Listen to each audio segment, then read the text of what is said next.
बिस्मिल्लाहिर्रहमानिर्रहीम। इय्याका नअबुदु व इय्याका नस्तईन।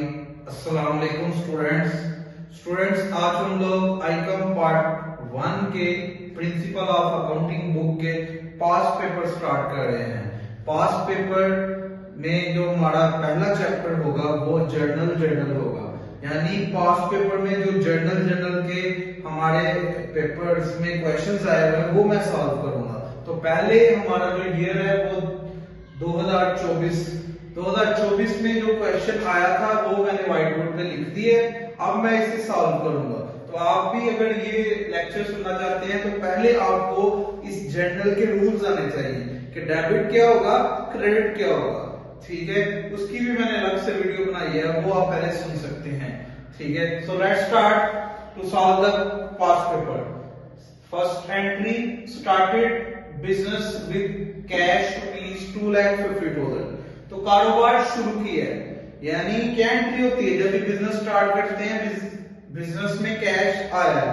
ठीक है, तो इसकी एंट्री आपको आइडिया है कि कैश में इजाफा हुआ है, तो क्या एंट्री होगी, कैश अकाउंट डेबिट होगा और कैपिटल अकाउंट क्या होगा, क्रेडिट।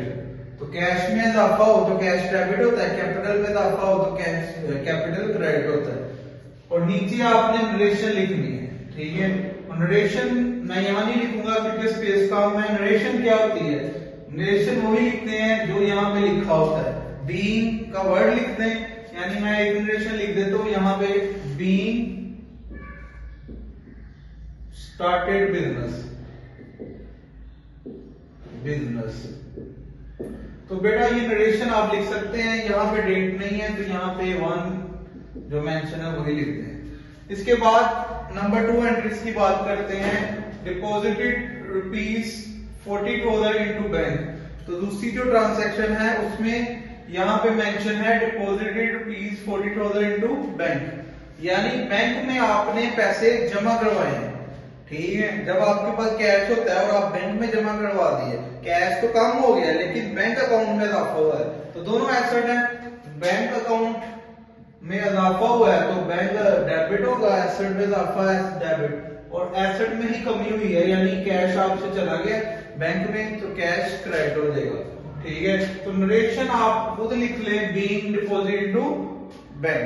ठीक है, तो यहाँ पे अमाउंट्स भी साथ साथ लिख दें, 40,000 डेबिट में और 40,000 क्रेडिट में। ठीक है, तो इसके बाद थर्ड एंट्री देखिएगा, bought goods at list price ₹20,000 less trade discount 5%। तो bought मतलब परचेज किया है। ठीक है, तो एंट्री क्या होगी, जब आपने परचेज किया है तो जारी बात है परचेजेस किस साइड पे आते हैं, डेबिट होते हैं। परचेजेस डेबिट और कैश क्या होगा, क्रेडिट। एक अहम बात कि इसमें डिस्काउंट नहीं आएगा, ये जो ट्रेड डिस्काउंट होता है इसके बारे में याद रखेंगे, अकाउंटिंग की बुक में नहीं लिखा जाता। ठीक है, तो आपने क्या करना है, ट्रेड डिस्काउंट इसके पैसे हैं 20,000, तो यहां पे आपने 20,000 का 5% लेना है। ठीक है, 20,000 का 5% कितना आता है, ये आ जाता है 1,000। ठीक है, 20,000 का 5% आप लें तो ये 1,000 आ जाता है। इसका मतलब है ट्रेड डिस्काउंट नहीं लिखा जाता, तो 20,000 में हम क्या माइनस करेंगे, 1,000। तो 20,000 में 1,000 माइनस करेंगे, पीछे 90,000 रह जाएगा। तो याद रखिए यहाँ पे क्या आएगा, 90,000। क्यों, क्योंकि ट्रेड डिस्काउंट ये जो 1,000 रुपया है ये अकाउंटिंग की बुक में रिकॉर्ड नहीं होता। तो ये मैंने आपको बात समझा दी है कि ट्रेड डिस्काउंट जो है वो अकाउंटिंग की बुक में रिकॉर्ड नहीं होता। ठीक है, तो ये अब नेक्स्ट एंट्री पे आ जाते हैं। Cash given as a charity. Charity आपका एक्सपेंस है और एक्सपेंस के बारे में आप जानते हैं हमेशा डेबिट साइड पे लिखा जाता है। तो चैरिटी एक्सपेंस है, आपने कैश क्या कर दी है, चैरिटी दे दी है, तो चैरिटी डेबिट हो जाएगा और क्योंकि कैश कारोबार से चला गया कैश क्रेडिट हो जाएगा। तो ये अमाउंट यहाँ पे जो है वो यहाँ पे मेंशन कर लिया। तो स्टूडेंट्स ये हमारी 4 वाली एंट्री भी हो गई। अब 5th वाली देखिए, purchase good from Waqas rupees 12,000।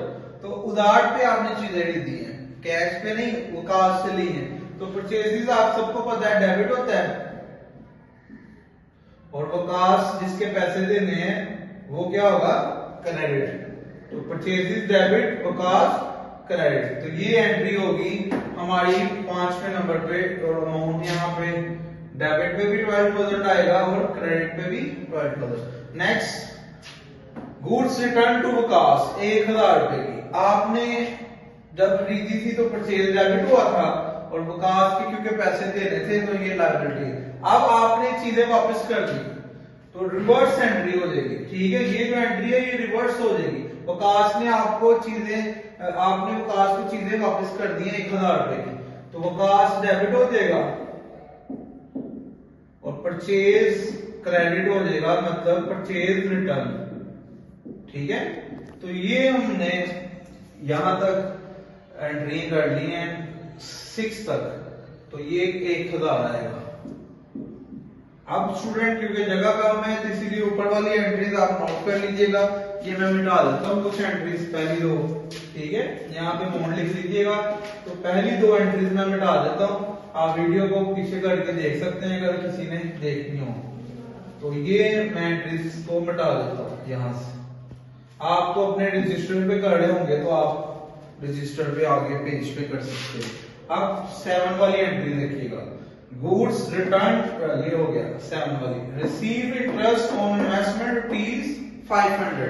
तो आपने क्या किया है, इंटरेस्ट रिसीव किया है। देखिए इंटरेस्ट कैश की शक्ल में होता है, तो कैश क्योंकि कारोबार में आया है तो कैश 7 वाली एंट्री, कैश डेबिट होगा और इंटरेस्ट जो होगा वो क्या होगा, आप इंटरेस्ट और इन्वेस्टमेंट भी लिख सकते हैं, ठीक है। तो इंटरेस्ट क्या होगा, वो क्रेडिट होगा, ठीक है। ये एंट्री नंबर 7। तो ये हमारा एक और एंट्री हो गई है, ठीक है। इसके बाद स्टूडेंट 8 वाली बस 2 एंट्री रह गई हैं।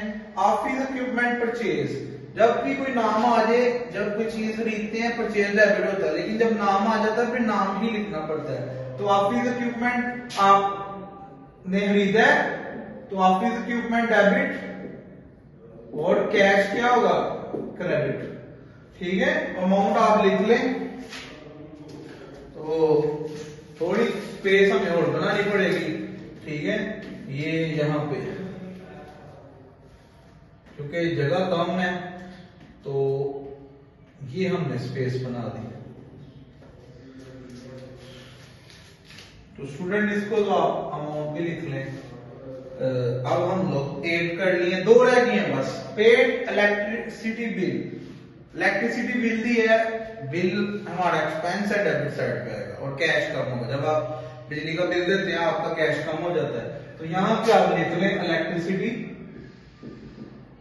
बिल डेबिट और कैश क्रेडिट कर लें। तो ये आप नोट कर सकते हैं, इलेक्ट्रिसिटी डेबिट और कैश क्रेडिट। तो बेटा ये हमने एंट्रीज कर ली है, ये मैंने बेटा इसलिए दी है जगह का। मैं लास्ट वाली एंट्री कर सकते हैं। लास्ट वाली entry paid cash 10,800 to Waqas. तो वकास को हमने 10,800 रुपया कैश दिए। लास्ट वाली एंट्री है, देखें हमने देखना है कि हमने कैश देना कितना था। वकास से हमने चीजें ली थी 12,000 रुपए, 12,000 वापस करना था, लेकिन 1,000 रुपया जो है वो ऑलरेडी चीजें रिटर्न हो गई थी। वकास से 1,000 चीज, ठीक है, वकास को 1,000 की हमने चीजें वापस कर दी थी, तो पीछे रह गया 11,000। अब हमने जो कैश पे किया वो कितना किया, 10,800, ठीक है। कैश कितना किया हमसे, ये लास्ट वाली एंट्री में कैश जो कम हुआ है वो कितना गया है वो सीखिएगा, 10,800। जबकि देखें इसे ध्यान से, 10,800 डिस्काउंट कितना में मिला है, देखें डिस्काउंट जो मिला है वो क्रेडिट होगा, इनकम है हमारी, इनकम क्रेडिट साइड पे 200। जबकि कितने पैसे देने थे, लायबिलिटी यानी वकास के जो पैसे देने थे वो 11,000।